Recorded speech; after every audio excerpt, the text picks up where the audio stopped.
International Monetary Fund is warning that the global economy has reached another highly uncertain moment in its rocky recovery and is now expected to grow by 2.8% in 2023 before rising to the 3% growth in 2024. The IMF Managing Director, Kristalina Georgieva, said this was the weakest medium-term outlook for the global economy since the 90s. I'm now joined by Petya Koeva-Brooks, Deputy Director of the Research Department at the International Monetary Fund.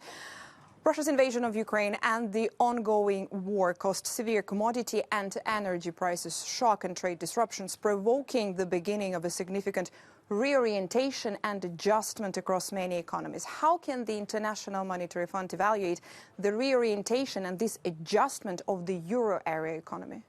We have been surprised by the resilience that the economies, euro area economies have shown, having adjusted to the shock.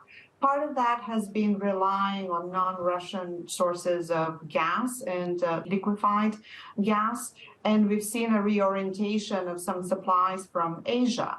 And at the same time, we've also seen another part of the adjustment towards moving to other sources of energy, which ultimately have contributed to having a growth rate of the euro area economy last year in the order of 3.5%, which is a pretty good growth rate, again, considering the size of the shock. Now, hard landing, particularly for the advanced economies, as forecast by the IMF, has become a much larger risk. The German economy is now expected to contract in 2023.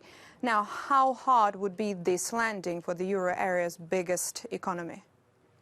Well, our baseline forecast is still for a soft landing of the global economy and advanced economy. So that is our baseline. What we're saying is that risks around it have increased, and downside risks in particular. If we look at the German economy, the German economy, we're projecting growth this year to be very close to zero, minus 0.1, and which is a small downgrade relative to what we had back in January, which is because of the tighter financial conditions and the tighter monetary policy, which is needed in order to fight inflation. At the same time, we are expecting a pickup in growth in Germany and in the euro area and in the world at large in 2024.